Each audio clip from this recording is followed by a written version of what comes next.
Good afternoon. It's Monday, the 13th of June, 2016, just after 1 o'clock. Welcome to UK Column News. I'm your host, Brian Gerrish. With me in studio, Patrick Henningsen.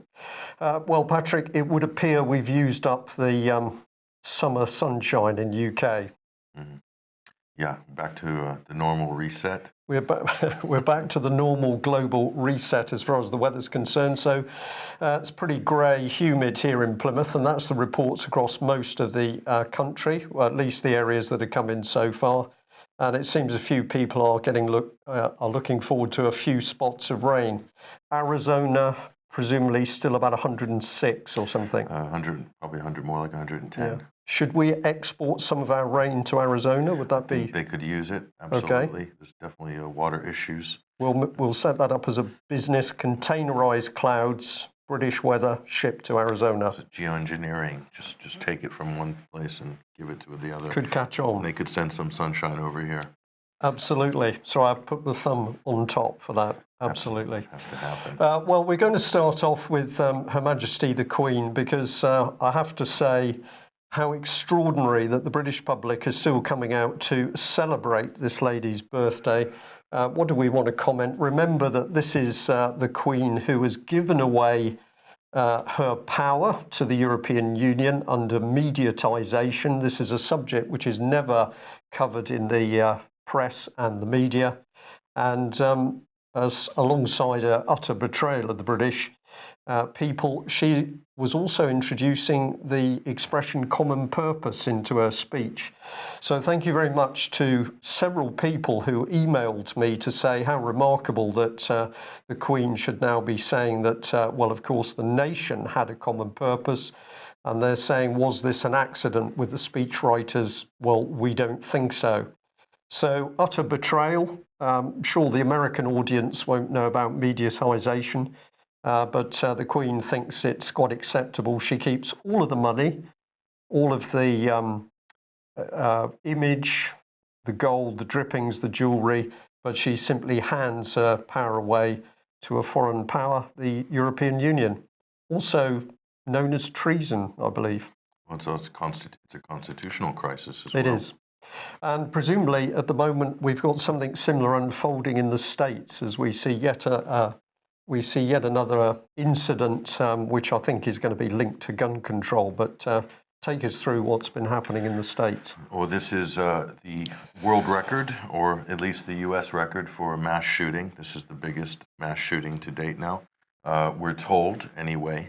Although the reports have changed, and we'll go into some of the anomalies of this. So I'm going to just walk you through. This is a major incident, and this is playing out in the media in a very, very big way in terms of the politicization of this event already within hours before the blood was even dry on the pavement, so to speak. The politicians began weighing in and consolidating and trying to extract political capital from this tragedy. And you know, what type of a tragedy it is, we're not sure, but we have found some very bizarre anomalies with regards to this shooter and the connections that he has, and how this was handled by police. And a lot of these questions aren't being asked in the media, so I might show you. We'll ask them. We'll ask them today. Yeah, excellent. So where do we go? This is jihadists here releasing. Or back to the shooter, actually. Sorry, back to the Daily Mail shooter. article. So this is the shooter, Omar Mateen, and it just so happens, and I've seen this pattern with previous mass shootings, Brian, at least San Bernardino and possibly in a few others last year. The shooter was on a terror watch list. So this is what they call a known wolf, as opposed to a lone wolf. And so he was being investigated in 2013 and 2014, allegedly for links to somebody who was the so-called American suicide bomber in Syria. His name was Moner Abu Salah, and he had made announcements on social media, death to homosexuals, back in 2011. Right. And shortly after, it appears in Syria, in the Idlib province, and supposedly detonates a suicide bomb. And this was covered. So again, this is an interesting, known to authorities. Man. While he was working for G4S since 2007, for 9 years, working for a security company. training to be apparently a police officer recently, a qualified police officer. So he's under surveillance. He has a file. He's been psychologically profiled, all of the above, by the FBI and also maybe by his employer as well. Very strange, but yet we saw this exact same scenario, similar scenario with previous mass shooters. Right. Interesting. And the whole background of gays joining the terrorist organisations, of course, that was pushed very strongly, about a year ago, across British newspapers in particular.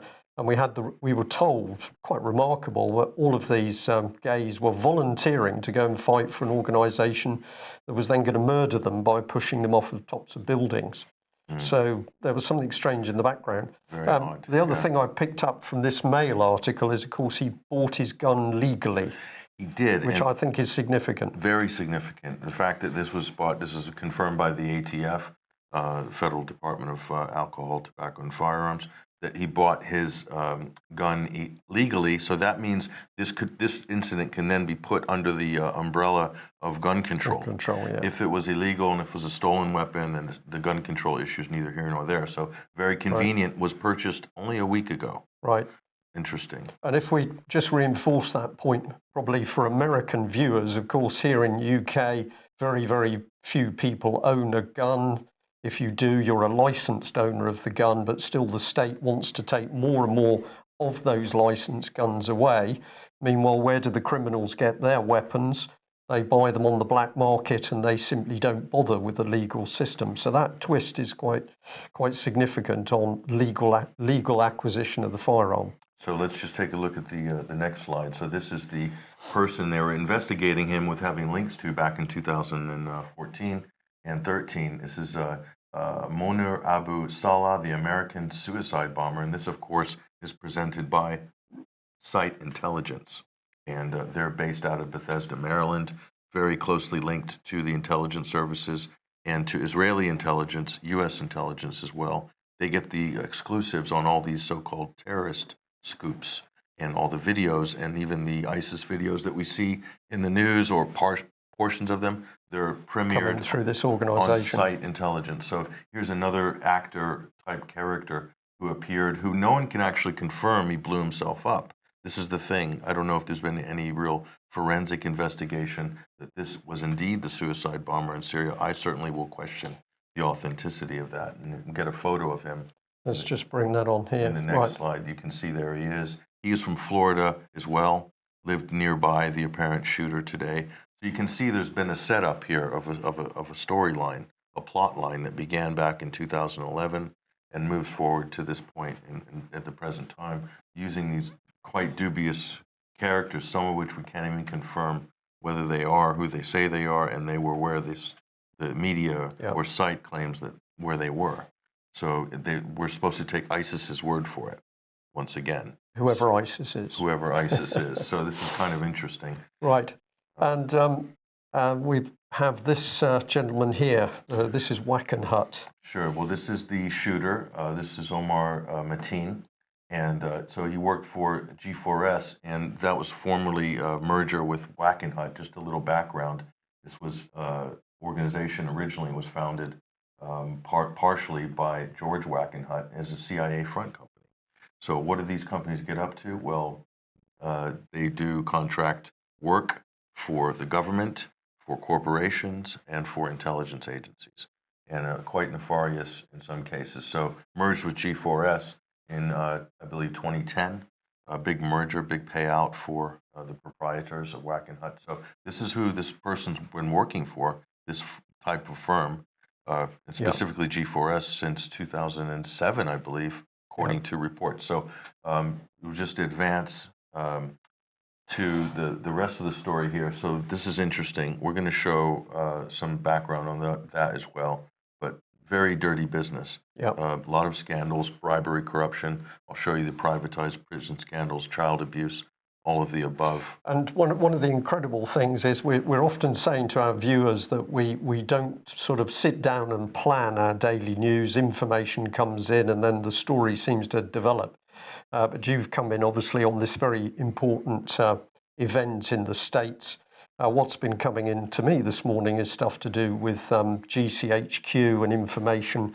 Where does it go? It goes straight into this mix, very toxic mix of high-level state surveillance agencies and very dirty corporate interests. So I think it's going to be interesting to see how that unfolds as we go through the news. So you've got some video clips, I think, for us Sure. here. We'll just set it up with this slide. So this has become routine now. This is kind of, I hate to say it, Brian, this is kind of a media ritual now. After a mass shooting in America, they have press conferences running all day and for the next, say, 72 hours, where they line up all the members of law enforcement within the camera frame. So it's not one person talking to camera, it's the show of force, the strength in numbers. Yeah. It's also kind of celebritizing these law enforcement and first responders, elevating them to very high level in terms of the public perception. And this is done through media, and you can see here's a shot here, a wide shot of the press conference. This is, mind you, this is hours and after the actual event. So they all assemble, all clean shaven, all looking really smart, all lined up. And in another shot, which we don't have, it'll have men, women, different races represented, black, white, Chinese, Hispanic, male, female, to show this kind of diversity. This is pretty standard. Diversity within a hive, isn't it? Because it's within law enforcement and city officials and so forth. And then they boast about how fast the response was. In this case, the response was horribly slow, 3.5 hours in a sort of hostage situation. So we're meant to believe that this happened at 2 a.m. And then finally the police here broke in using a Bearcat, which is a kind of armored vehicle, an urban tank, busted through, after 3 hours, decided they're going to bust through the wall of the nightclub, okay, and using explosives.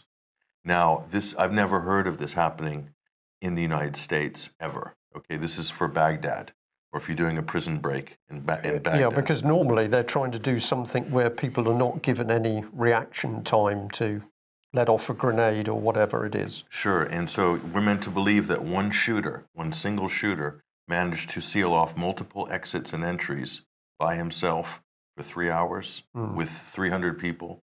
Well, at the beginning, 300 people inside this nightclub and one shooter. Maybe 100 or 150 escaped initially. The shooter comes outside the nightclub, engages with an on-duty police officer armed at the nightclub, doing overtime. They exchange fire outside. The police officer allows somehow the shooter to go back into the nightclub for 3 hours.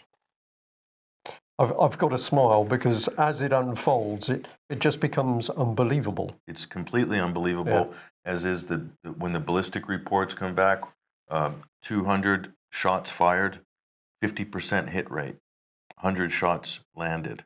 And out of the 100 shots, 50 dead.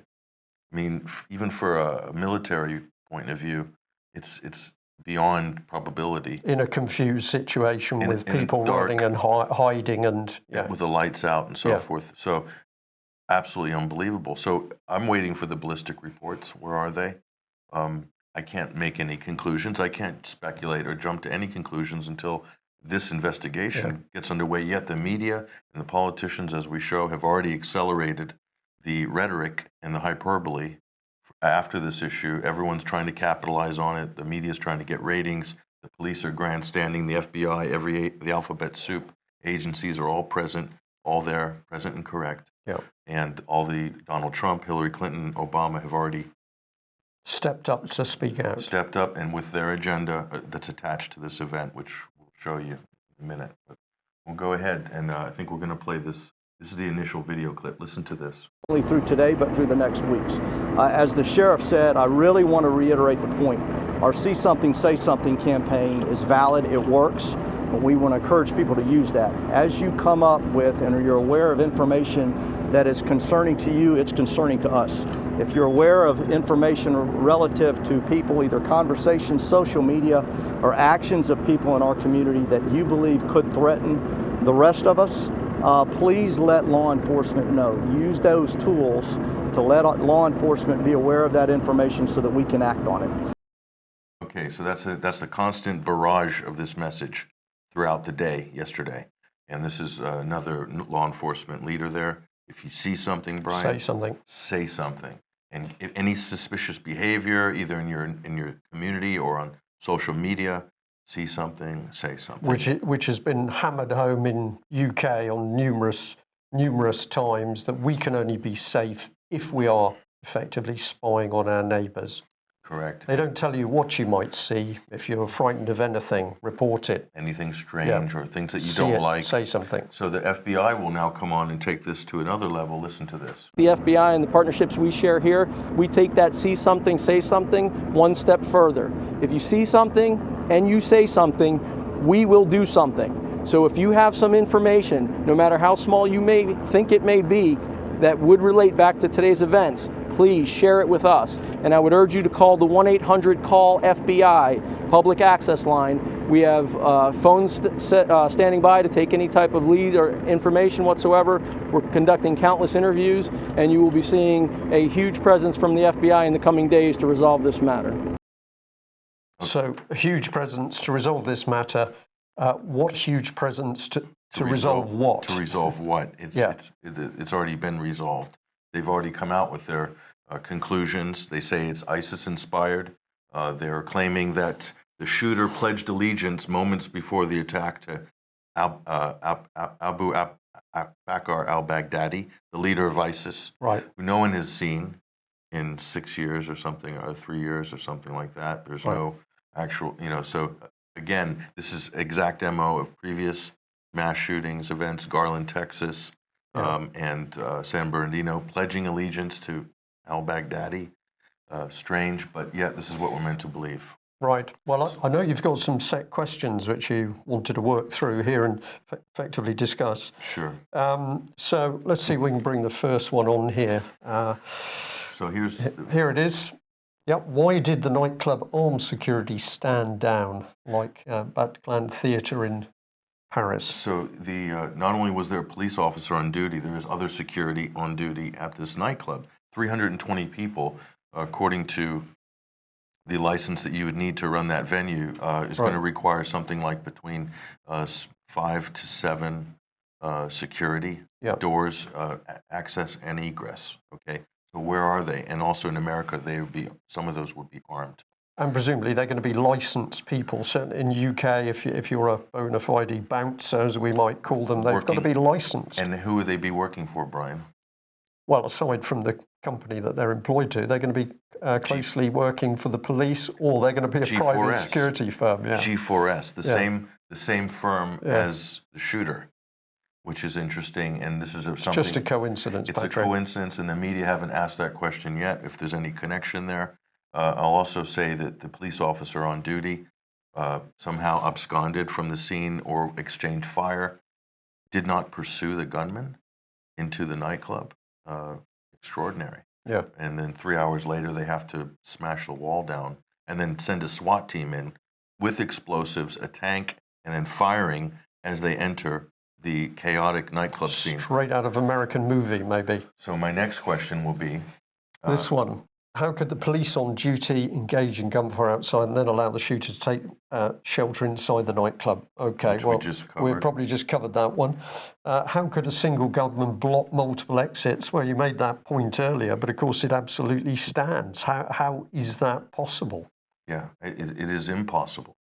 And in fact, well, as I'll show later, there's some people have reported, whether it's valid or not, of multiple shooters, which we'll show you in a minute. Yep, and you've set, well, I mean, by setting these out as bullet points, they really stand out in front of people here, but we've got the sheer scale of the operation, the explosives, this Bearcat vehicle, and then a SWAT team.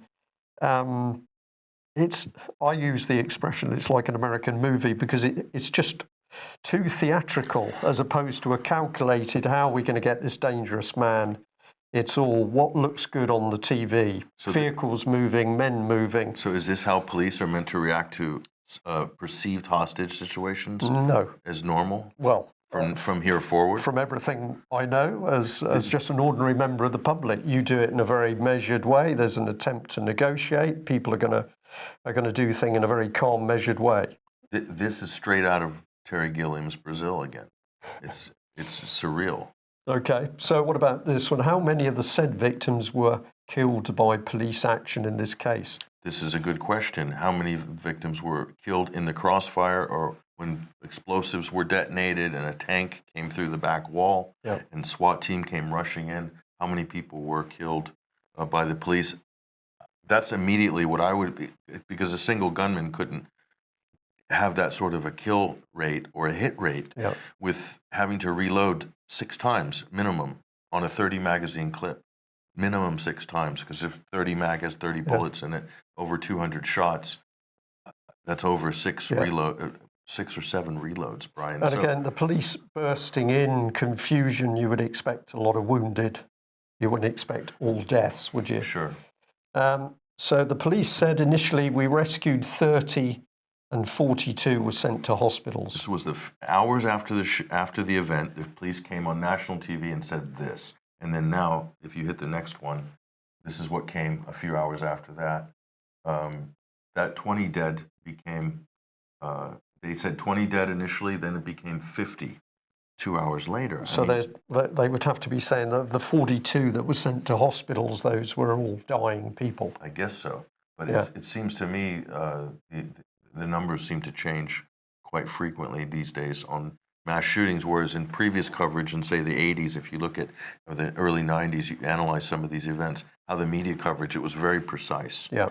When the police would release casualty figures or death tolls, it was absolutely precise. Every single detail was precise. Because the public got very upset if inaccurate casualty figures are given. Yeah, and that's all gone out the window now. Yeah. In today's coverage. And then the last one you've got is, how can any media political conclusions be drawn in advance of an investigation? Well, I think you're spot on with that one. Yeah, and this is what we've seen. So, and then just a quick background here, look at G4S in your next slide and Wackenhut. Just some of the things that these companies are involved in, racked by sexual abuse scandals. This is pretty standard. These in privatized prisons, and you can see a whole litany of stories and scandals surrounding this company or this group of companies. We'll go on to the next one. This is a hazing and lots of stuff going on in Afghanistan. These are government contractors. Right. If I just read a bit of the text underneath this picture, it says drunken brawls, prostitutes, hazing and humiliation, taking vodka shots out of butt cracks. No, the perpetrator of these Animal House-like antics aren't some depraved frat brothers. I think that says they're from private security contractors guarding the US Embassy in Kabul.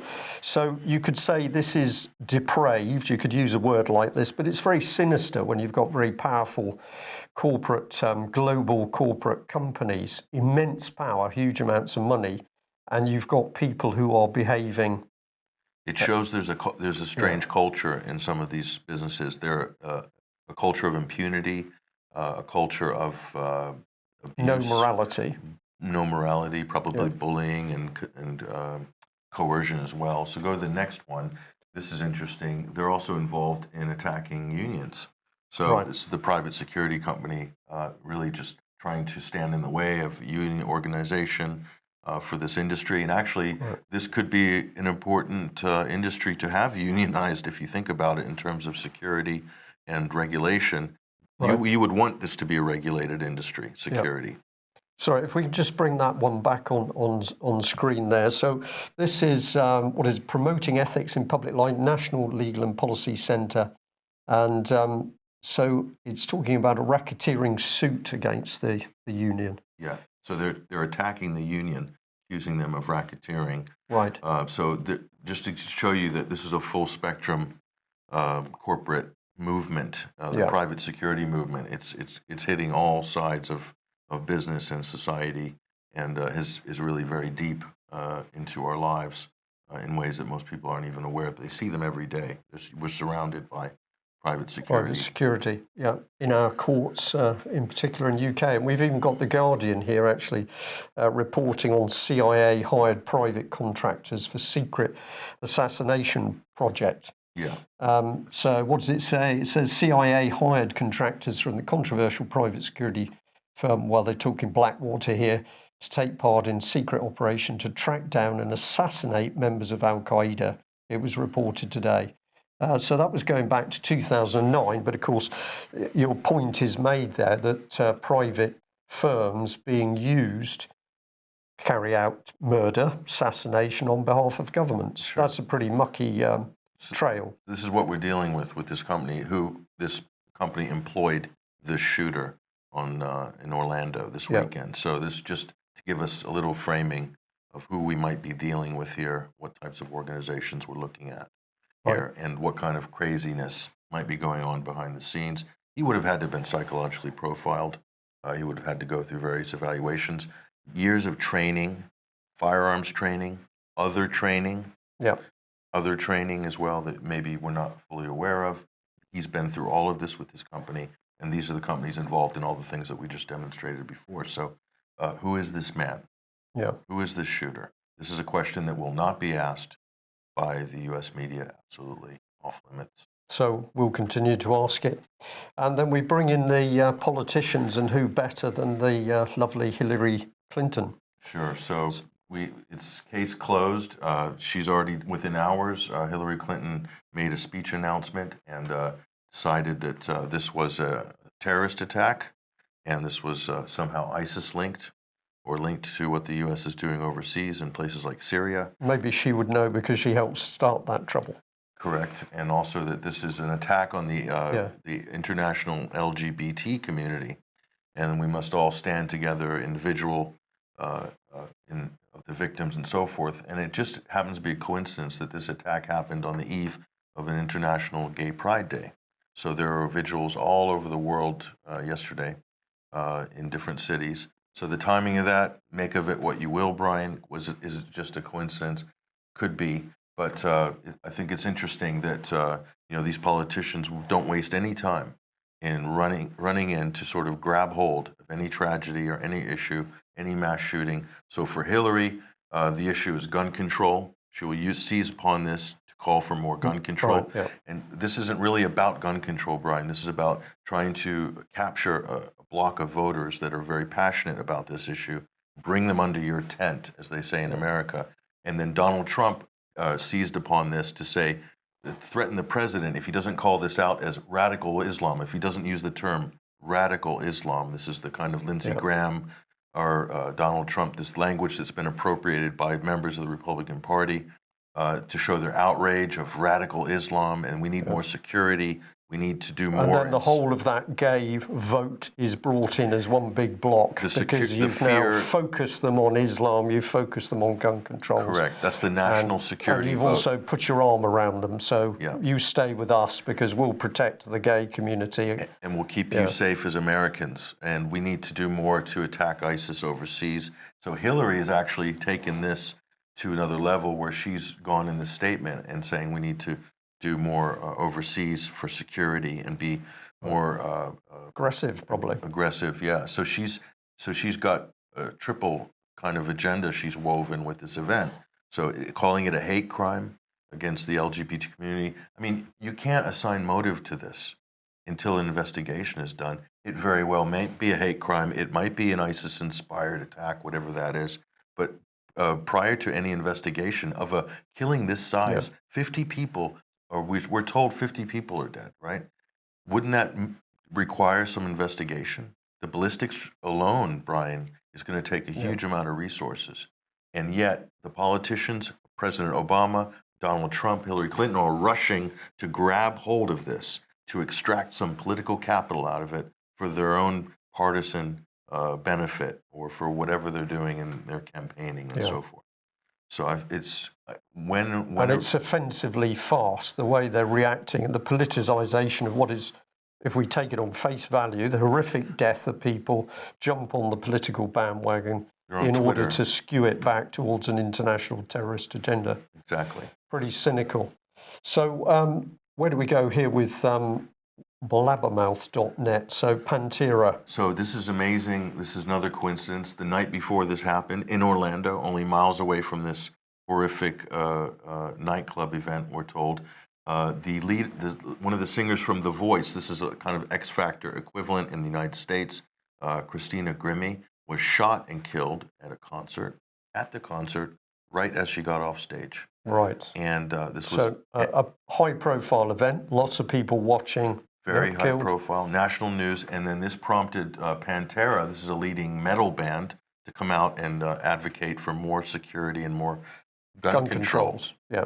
So again, this is part feeding into that exact same agenda. Is it a coincidence that this happened in Florida the day less than 24 hours before this nightclub incident? I don't know, but it certainly seems like the politicization is no coincidence. Right, so the this- events might be, but not the politicization. This is grouping up young people, heavy metal fans, follow the rock stars. What do they say? Gun control. So that's sweeping up that group. And then the pro-war. gays in the second one. Correct, and Yeah. pro-war, and getting the LGBT community to back more aggressive military action in Syria, getting women to back more war. Yeah. This is all part of the social engineering aspect.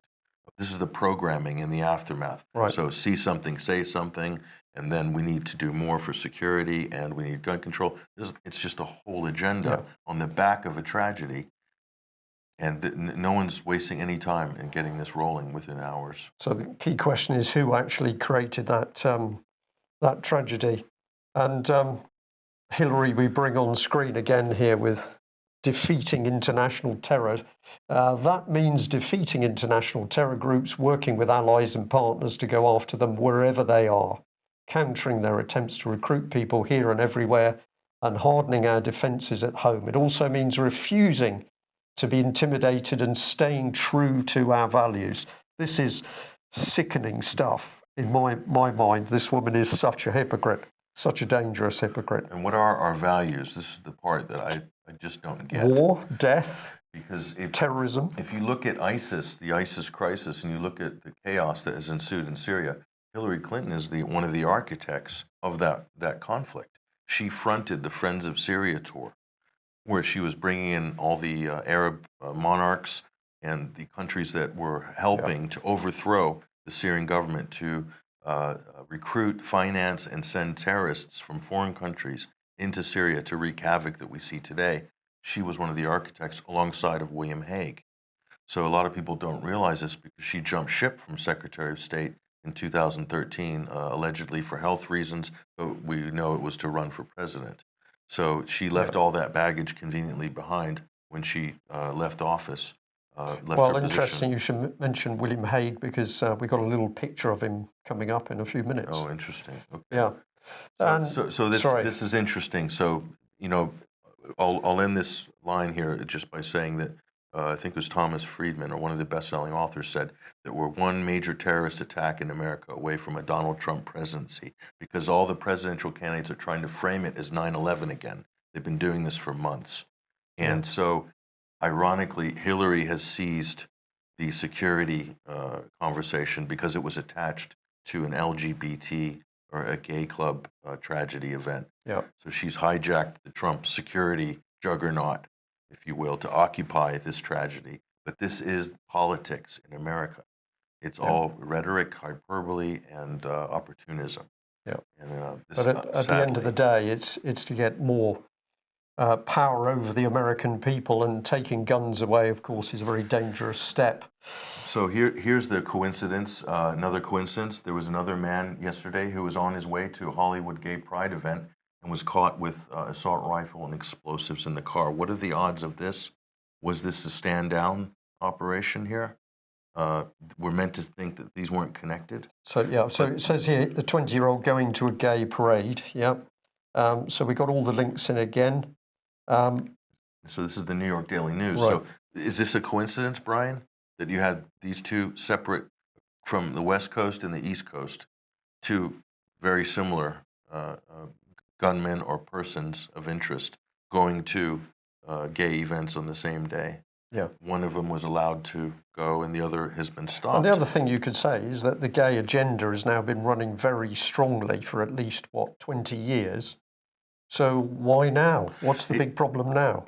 To me, it seems very disingenuous, the official plot line on this, what we're meant to have in terms of what the media are saying this is. Yeah. It seems very disingenuous. It seems to me kind of contrived.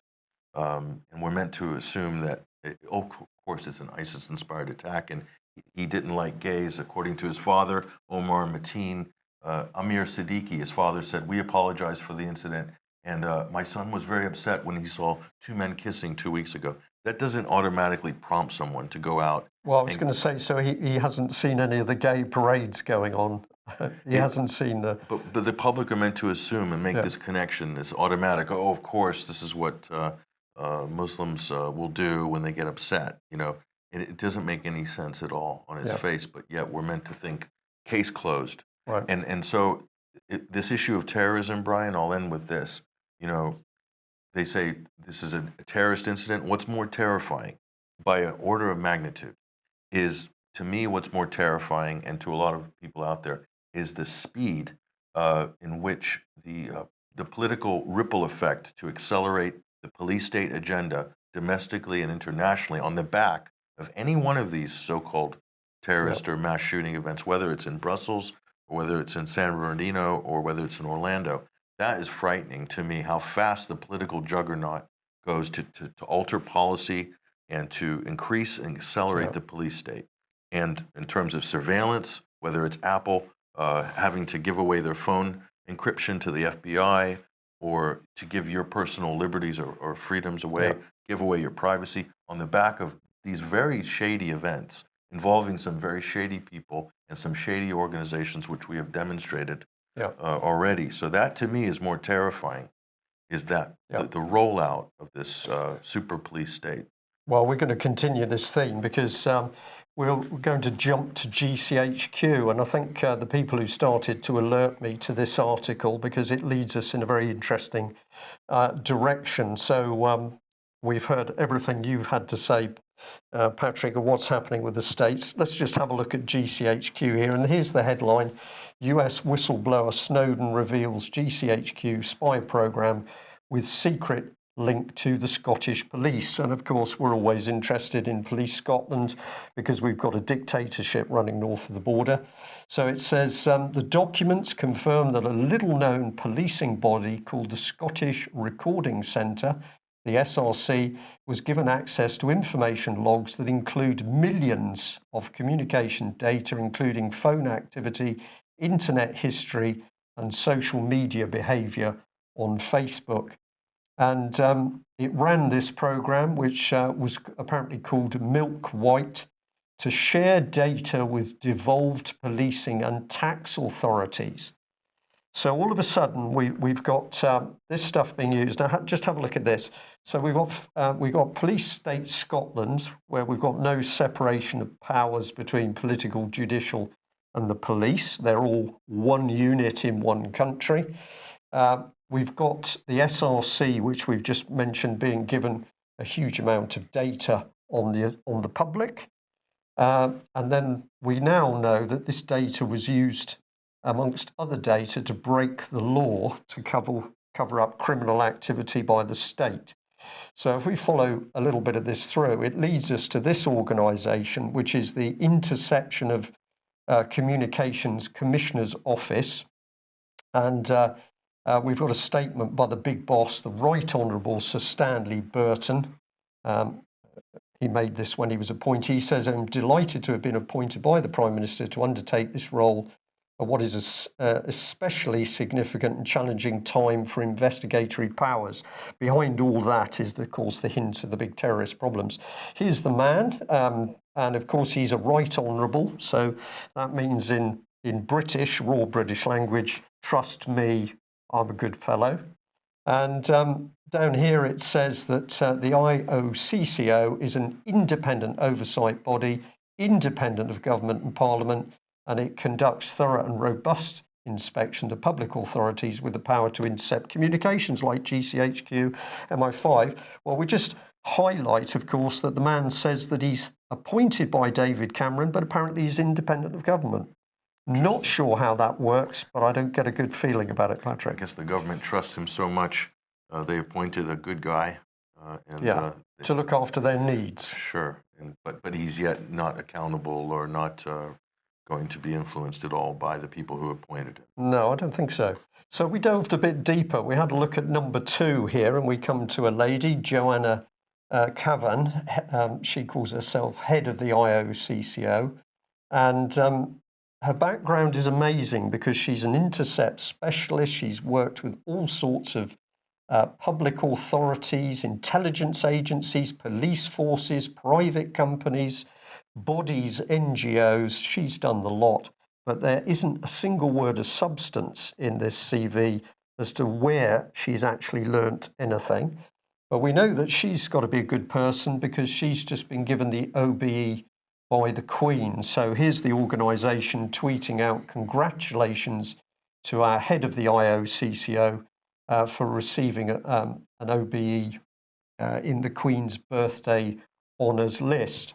So let's bring in, on top of that lot, one of our famous wiring diagrams where we were pointing out links between British intelligence, the American intelligence agencies, private companies. In the centre of that, we got Francis Maud. But the key thing we were saying is we've now got a mix of public bodies, the spying agencies, and big corporate interests, including universities and corporations in Israel. So has this lady worked with any of these people? I mean, what do we know about her and what her actual ability is to be an independent regulator? We don't have a clue, do we? It's a very interesting ring of organizations, however. Well, we'll show a little bit more on that. So what's she been up to? Well, it didn't take us long to find that she's been working very closely with the European Union. And she said that police and spy agencies haven't fully tested the limits of their current powers. So she doesn't see that they need any more. They're just being told you should make full use of your existing powers. But what is the inference in that statement? If you read between the lines, what is really being communicated through that statement? That is, we can do whatever we want, and we will eventually do whatever we want. It's just a question of time. That's what's inferred in that statement, clearly. So, and are they spying at the moment on all these terrorist organisations? No, what we're talking about is the data of the very people who are supposedly told we're the ones at risk of the terrorists, but they're spying on our private activities. So let's come on to this link with the Scottish government, because this is where it gets fascinating. What did we find on the Interceptions Commissioner's Office report is this document here. And what he's saying is that Police Scotland broke the law. Now, it's a little bit difficult to read on screen, but he was asked to review conduct of the police service of Scotland in order to determine whether there had been any contravention of the acquisition and disclosure of communications data. This is going back to November 2015. And what he says is, yes, they indeed broke the law by hoovering up data from, beg your pardon, let's see, we can come back to that. It should have scanned. Is it going to do it? Yes, it is. So what was the data? Well, the data concerned the confidentiality of journalistic sources. So Police Scotland was using data unlawfully in order to look into the background of a journalist and find out what their sources. Now, why do we think Police Scotland would want to be looking into the background of journalists? Do you think maybe those journalists were getting a little bit too close to the corruption and criminal activity at the head of the Scottish Parliament or judiciary? Certainly, absolutely. This happened when Associated Press offices were raided by the Department of Justice, the DOJ. This was under Eric Holder, only 3 years ago. And that was because they were after the sources that AP was keeping, their confidential sources, for a story they were about to break about a suicide bomb squad in Yemen, who the head of the suicide bomb squad was a CIA informant. Yeah, well, you wouldn't want that sort of thing to come out, would you? So that's why the raid happened. So they were onto something. The press were onto something. The government came in to shut it down. That is an abuse of power. Right, and that is where you need intelligence agencies able to break into anybody's email account, see who you've been talking to, see who I've been talking to, and if it looks like it's going to embarrass the government, then we're going to shut it down. So if we follow this little story through, we get David Cameron on screen because, of course, he is head of all of the security arrangements in UK. So we just popped him up there. He was bigging up GCHQ in that little clip. But let's remind ourselves of the big mixture of people in this intelligence world. And then we've got top right William Hague. We've got Rifkin, who was thrown out eventually for dirty deals with Chinese companies. But these are the men running British intelligence. We've got Sawyers, who's there down under the MI6 building. And he's of interest because if we've got time a little bit later, he's recently been to the Bilderberg meeting.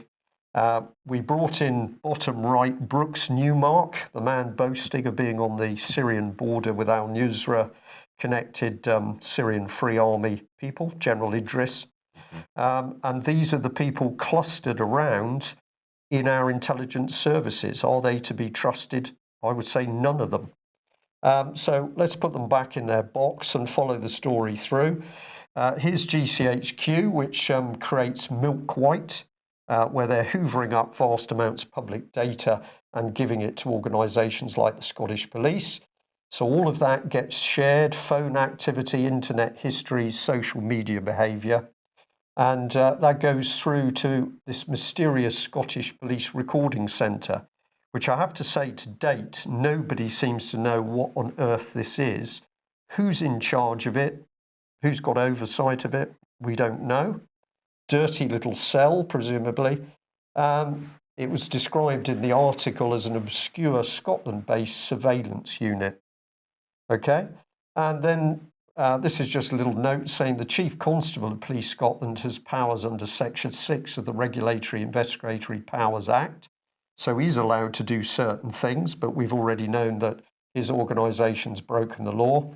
And they are undermining an investigatory journalist. And I think this is significant. Now let's bring in what they might have been hiding, because the big issue around politicians in Scotland, the judiciary and the police, is paedophilia. And we've recently been reporting on this extraordinary case, which is the Doherty case, where this couple are on a Scottish estate. A man offers to buy their son to abuse him for £25,000.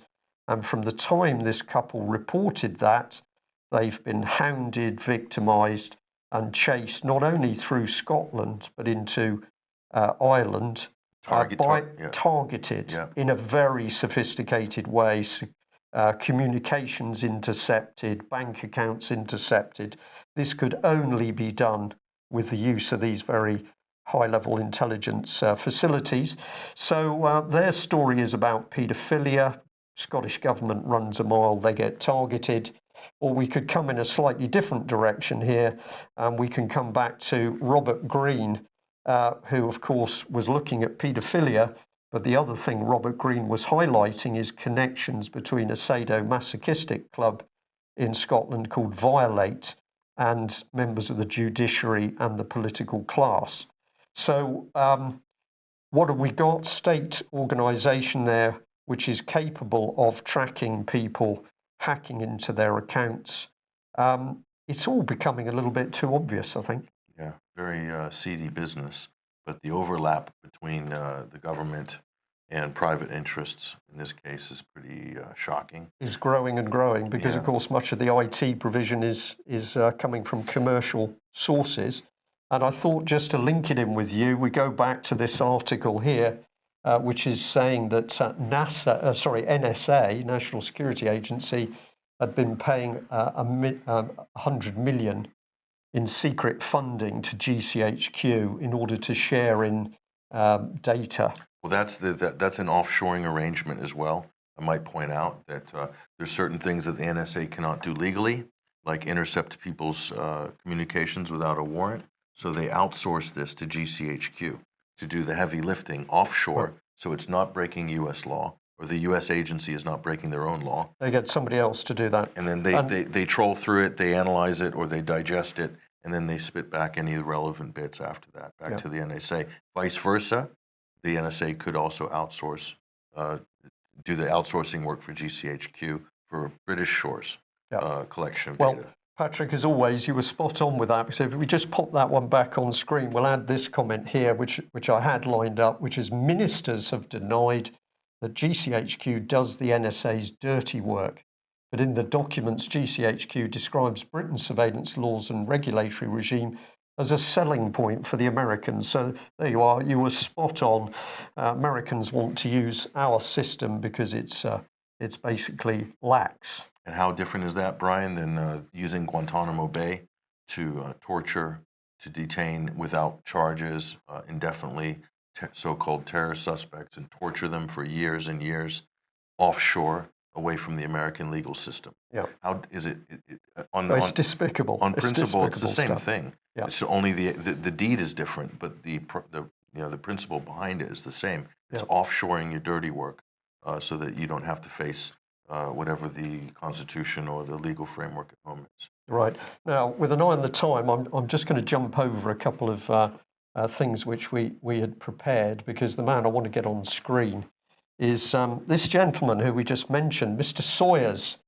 Now, of course, we've had Bilderbergers just finished, but we got the ex-head of MI6 meeting behind closed doors with international bankers whose organisations have already been found guilty of corruption, money laundering, drug laundering. What was this man doing at the Bilderberg conference?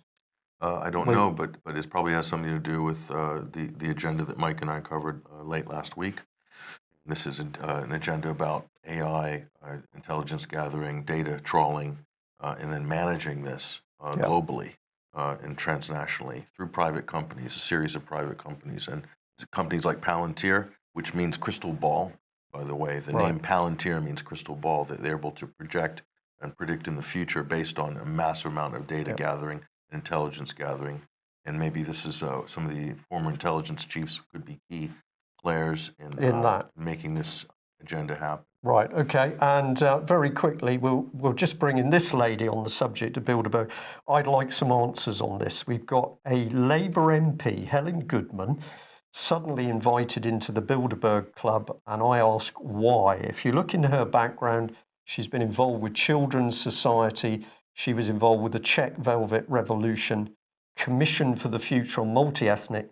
Who is this woman to be invited into the Bilderberg Club?